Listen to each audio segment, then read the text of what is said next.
대한민국은 세계 최대 산유국 중 하나입니다. 대한민국 제7강구 석유가스전, 제주 해군 일대에는 채산성 있는 석유전 및 천연가스전이 다량 매장되어 있으며 이는 흑해 유전과 맞먹는 약 72억 톤, 아랍에미레이트와 러시아의 확인 매장량보다 약간 작고 리비아와 미국의 확인 매장량보다는 많은 엄청난 수준입니다. 실제로 이미 7강구와 가까운 중국 쪽 해안에는 중국 정부에서 원유를 시추하고 있습니다. 하루빨리 7강구를 되찾아와 천연가스를 채취할 수 있으면 좋겠지만 7강구 말고도 대한민국에서는 이미 아프리카 금색이 최대 가스전의 지분을 가지고 있다는 사실 혹시 알고 계신가요? 페페TV야, 뭔 또 개풀 뜯어먹는 소리냐. 우리나라가 무슨 아프리카 가스전의 지분을 가지고 있대. 아닙니다. 가스전의 지분이 진짜로 있습니다. 지금부터 자세히 알아보겠습니다. 페페TV 팩트 체크. 아프리카 대륙 남동부의 모잠비크 공화국은 1인당 GDP가 2020년 하반기까지 $500에도 못 미치는 국가이지만 무역량이 상당한 편으로 사하라 이남 아프리카 국가들 중에서는 15위권 안에 듭니다. 우리나라와 마찬가지로 포르투갈에 식민 지배를 겪은 아픈 역사가 있으며 1975년 독립했습니다. 근데 이 모잠비크가 한국과의 사업으로 인해 5년 뒤면 세계 2위 천연가스 생산국으로 부상할 것이라는 분석이 나오고 있습니다. 지난 2011년부터 미국 아나다코, 이탈리아 에니 등 글로벌 메이저 기업들이 북동부 해상 지역에 탐사 활동을 벌여 금색이 발견된 천연가스 중 최대 규모라고 평가되는 대규모 해상가스전을 발견했기 때문입니다. 총 6개의 광구를 탐사한 결과 2개의 광구에서는 대규모 천연가스가 발견됐으며 나머지 4개 광구에서도 매장량은 확인됐으나 상업성이 없어 탐사활동을 중단했습니다. 모잠비크는 천연 자원을 활용해 국가 경제 부흥을 노리고 있습니다. 특히나 해상에서 진행되는 LNG 프로젝트는 아프리카 지역에서 가장 큰 민간 투자 사업으로 꼽힐 정도입니다. IMF, 세계은행 등 국제기구들은 천연가스 생산이 본격화되는 2023년부터는 모잠비크 경제가 연평균 10% 이상의 높은 성장세를 이어갈 것이라고 전망하기도 했습니다. 구슬이 서말이라도 꿰어야 보배라는 말이 있습니다. 천연자원이 아무리 차고 넘쳐도 이를 채산할 수 있는 기술을 가지고 있어야 수익을 낼 수 있을 텐데요. 기술이 필요한 곳에 대한민국이 빠질 수는 없습니다. 한국가스공사는 국외에서 적극적으로 탐사 및 개발 사업을 하며 안정적으로 수급 가능한 천연가스 자원을 확보하고 있고 그 대표적인 성과로 들 수 있는 것이 바로 모잠비크 에어리어 4 광구입니다. 이 사업은 우리나라 자원 개발사를 통틀어 손에 꼽히는 거대 사업인데요. 모잠비크 해상 제4광구 최초의 개발 사업으로 지난 2017년 6월에 최종 투자 결정이 이루어지면서 프로젝트가 본격적으로 추진되었습니다. 모잠비크 4광구는 금색이 최대 가스전 중 하나로 개발 가능한 천연가스 양이 약 12억 6천만 톤에 달합니다. 이를 우리나라에서 전량 사용한다면 약 30년 동안 쓸 수 있는 양입니다. 한국가스공사가 모잠비크 4광구에 소유한 지분은 이 중에 10%입니다. 엑소모빌과 이탈리아의 에니, 중국의 CNPC의 합작사인 MRB가 지분 중 70%를 소유하고 있고 우리나라와 포르투갈, 모잠비크가 각각 10%씩 갖고 있습니다. 10%라고 해도 우리 국민이 약 3년간 쓸 수 있는 양이니 결코 적다고 할 수 없습니다. 한국가스공사는 LNG 도입선의 과도한 중동 집중을 탈피하고 나아가 경제적인 LNG를 개발하고자 모잠비크 4광구에 진출했습니다. 2007년에 당시 운영사였던 이탈리아 기업 애니에게서 지분 중 10%를 사들였고 사업 초기 단계부터 참여했기 때문에 지분 매입 비용은 거의 들어가지 않았습니다. 광구 내 첫 번째 사업인 코랄사우스 FLNG 사업은 2017년에 투자를 결정했고 2022년부터 상업 생산 예정이며 두 번째 사업인 로비우마 LNG 사업은 2020년에 투자 결정을 하고 2025년에 상업 생산을 할 예정입니다. 각 사업 모두 20년 이상 생산 가능하며 한국지분에서 도합 연간 약 186만 톤 생산을 기대하고 있습니다. 가스전 전체 개발을 위해서는 추가적인 사업 개발이 이루어져야 하고, 이에 따라 한국지분 생산량도 더욱 늘어날 전망입니다.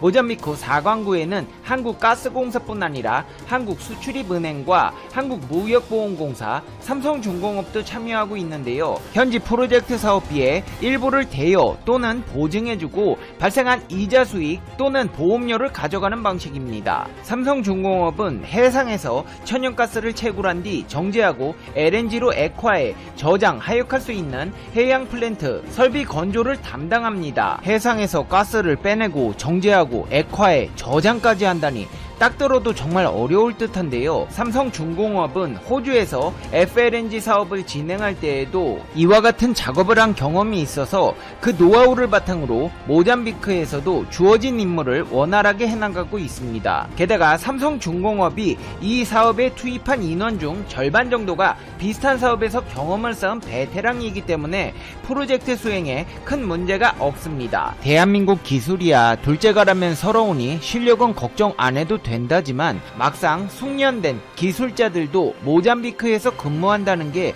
여간 고된 일이 아닙니다. 일단 모잠비크 들어가는 것부터 싱가포르 요하네스버그를 거쳐 모잠비크의 수도인 마푸토로로 들어가게 되는데요. 3번의 비행기 탑승, 총 비행시간이 20시간이 걸리는 일정입니다. 치안도 좋지 않은데요. 모잠비크 정부가 파견한 정규군 약 500명이 경호해주는 덕에 어느 정도의 안전은 담보돼 있지만 사업장 자체적으로도 이중 펜스를 설치할 정도로 상황이 좋지 않습니다. 하지만 대한민국의 산업 역군들은 에너지 자원 주권을 확보하기 위해 오늘도 땀 흘려 노력하고 있습니다. 실제로 모잠비크는 전 세계적으로 막대한 자본이 들어와 있는 데다 세계 유수 메이저 기업들의 이권이 걸려 있습니다. 이 때문에 미국, 중국 등 초강대국들도 모잠비크의 안전 상황을 예의주시하고 있습니다. 이곳이 개발되면 장차 직접 개발한 천연가스를 국내에 상당히 경쟁력 있는 가격으로 가져올 수 있으며 사업 추진에 따른 부수적 효과도 적지 않습니다. 천연가스 개발은 채취나 액화 등을 위한 설비 제작이나 수송용 선박발주 등 여러 사업을 동반합니다. 실제로 조선업계에서는 모잠비크의 움직임이 다른 선사들의 경쟁을 치열하게 할 것이라는 기대감도 나오고 있습니다. 전문가들은 국내 조선사가 모잠비크, 카타르, 러시아 프로젝트 3개만 참여해도 향후 5년간 선박 목표 절반을 채울 것이라며 LNG 선뿐 아니라 탱커, 컨테이너선 등 다른 선주들의 발주 움직임도 서두르게 수주선가에 오름세를 보일 것이라고 분석하고 있습니다. 모잠비크 정부는 대통령까지 직접 나서 우리나라와 가스 사업에 전폭적인 지원을 하겠다고 약속했습니다. 실제로 한국가스공사 최이봉 사장은 필리페 니우시 모잠비크 대통령 취임식에 참석하는 등 모잠비크와의 협력 강화를 위한 행보를 이어가기도 하고 현지 국영 석유가스공사와 업무 협의까지 진행했습니다. 한국가스공사 측은 천연 자원을 활용해 국가경제 부흥을 추진하고 있는 모잠비크와 안정적이고 경제적인 에너지원을 확보하려는 우리나라의 이해가 일치함을 재차 확인했고 모잠비크 정부의 전폭적인 지원도 약속받았습니다. 아니 근데 저렇게 막대한 천연 자원을 가진 모잠비크가 왜 이렇게 한국이랑 협력을 강화하고 있을까요? 그건 당연히 대한민국의 기술력이 뛰어나기 때문입니다. LNG 프로젝트 아무나 할 수 있는 거 아닙니다. 대한민국처럼 기술이 뛰어난 국가들만이 할 수 있는 겁니다. 대한민국은 모잠비크의 화답이라도 하듯 기술력을 뽐내며 열악한 환경에서도 모잠비크 도로 개통에 성공했는데요. 포스코 건설은 모잠비크 남플라와 나메티를 잇는 70km의 도로를 준공해냈습니다. 이 프로젝트 또한 쉽지 않은 작업이었습니다. 포스코에서 아프리카에 진출한 첫 번째 프로젝트로 현장 소장을 포함해 모든 직원들이 여러 차례 말라리아에 걸리는 등 공사 수행에 어려움이 정말 많았고 코로나까지 겹쳐 공사 기간을 지킨다는 것이 거의 불가능해 보였는데요. 대한민국의 건설 여군들은 이렇게 힘겨운 여건에도 불구하고 30개월의 공사 기간을 지켜냈습니다. 이 도로는 수도인 마푸토와 북부를 연결하는 주간선 도로의 일부 구간으로 사업 재원은 우리 정부가 수출입은행을 통해 지원하는 대외경제협력기금입니다. 비포장이었던 구간이 아스팔트 도로로 변모하면서 여객과 물류 운송 소요 시간이 3시간에서 1시간으로 대폭 줄어들게 되었습니다. 이로 인해 대한민국과 모잠비크의 마음의 거리는 한층 더 가까워지게 되었습니다. 이제 페페TV의 결론입니다. Conclusion. 2019년 한국원자력연구원의 블라인드 공개 채용에서 중국인을 선발한 사실이 드러나 화제입니다. 한국원자력연구원은 1959년 개원 이후로 단 한 번도 외국인을 정규직 연구원으로 뽑은 적이 없을 정도로 보안 수준을 높게 유지하는 국가연구기관입니다.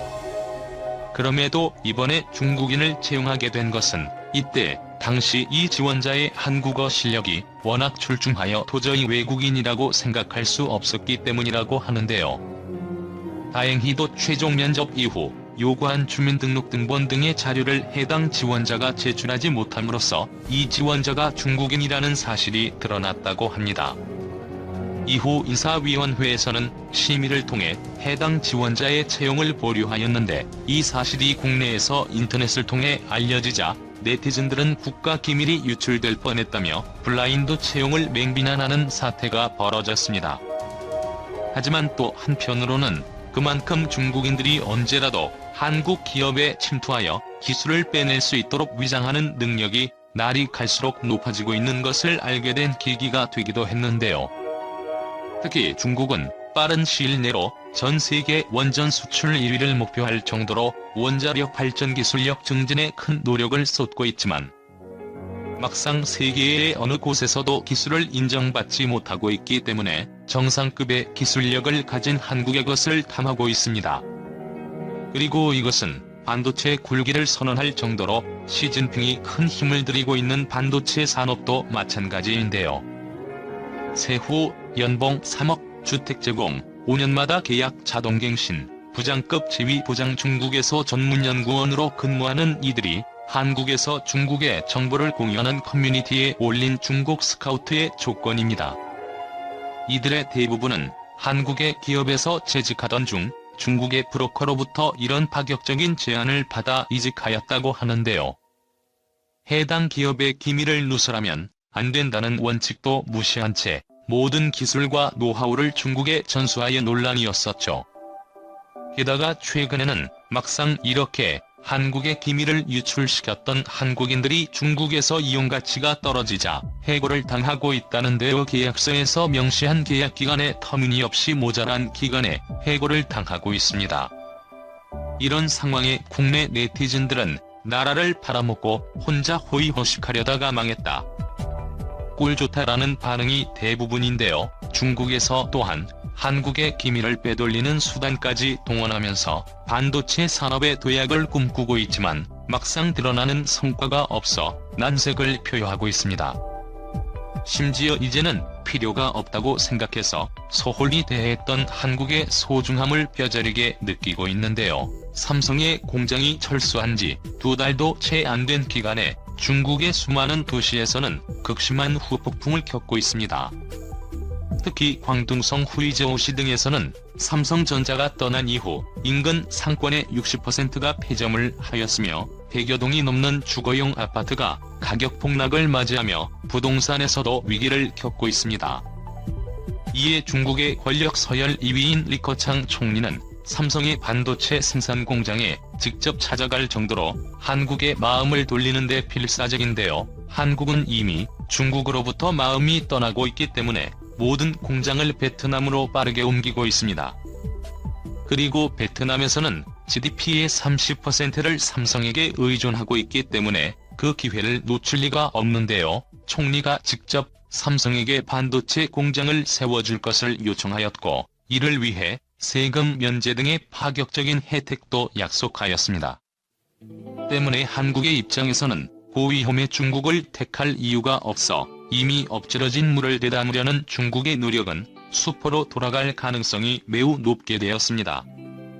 중국의 위기는 이것으로 끝이 아닙니다. 제조 2025년을 선언할 정도로 중국이 큰 공을 들였고 이로 인해 이미 한국을 꺾었다라고 생각했던 제조업이 최근 들어 줄줄이 그 부실함을 드러내며 무너지고 있는데요. 중국의 조선업은 저가공세와 내수 시장의 규모를 내세워 전 세계적으로 많은 물량을 생산해냈으며 이것을 본 다른 외국 기업들이 하나 둘씩 중국에게 이를 맡기며 중국은 전 세계 수주량 1위의 자리를 한국에게서 가져올 수 있었습니다. 하지만 곧 중국산 선박에 문제가 많다는 것이 드러났고 이후 세계의 기업들은 다시 한국의 조선업계로 눈을 돌리게 됐죠.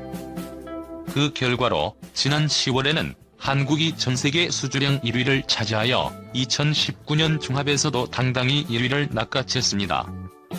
또한 중국의 배터리 산업은 막대한 보조금을 기반으로 급성장을 해냈습니다. 하지만 공들인 기간과 금액에 비해 두드러진 성과를 보이지 못하자 내년부터 중국 정부에서는 배터리에 대한 보조금 지급을 중단한다는 결정을 내렸죠.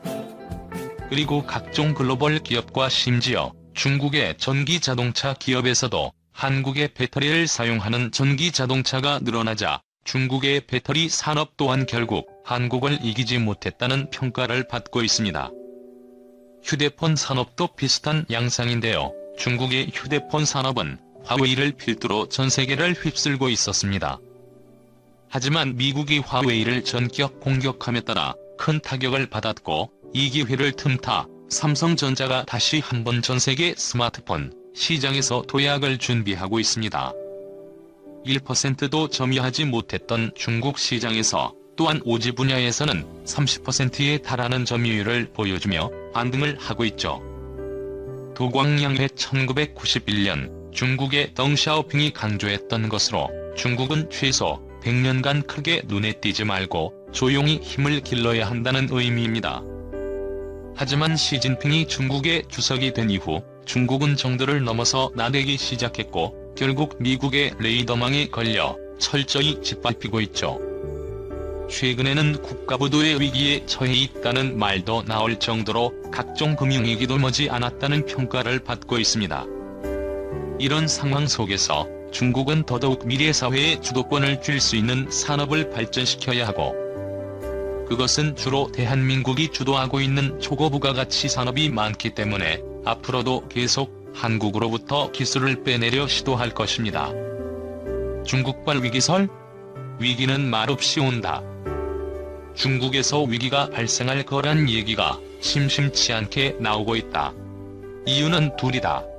하나는 1인당 국민소득이 1만 달러를 넘을 때 신흥국에서 위기가 자주 발생했다는 점이다.